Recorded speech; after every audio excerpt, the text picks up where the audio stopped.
Welcome to the Salmon Runs YouTube. Enjoy the video. You start by inspecting hinges and the gap. This tells you what to fix first. Remove loose screws now and tighten the rest to see if the problem clears. If screws strip, replace them with slightly longer ones for better bite. Measure gap at top, middle, bottom so you know whether the door is twisted or sagging. While you work, keep a rag and lubricant ready. This prevents dirt from masking the real issue and speeds the next steps. Once the initial tightening didn't fix it, adjust hinge positions to correct alignment. Loosen screws slightly, shift the door until the gap is even, and then red-tighten. Use thin shims behind the hinge if you need a fractional lift. If the door still rubs, remove it and plane the edge where it contacts the frame. Take off small amounts. Test fit frequently.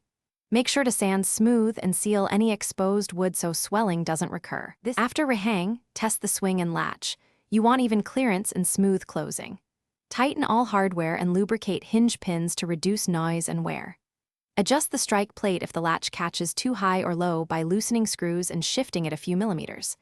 If the door still binds, the frame may be warped or the threshold uneven. Measure diagonals and inspect with a straight edge. If warp is the cause, plan for frame repair or call a pro. That troubleshooting step saves repeats.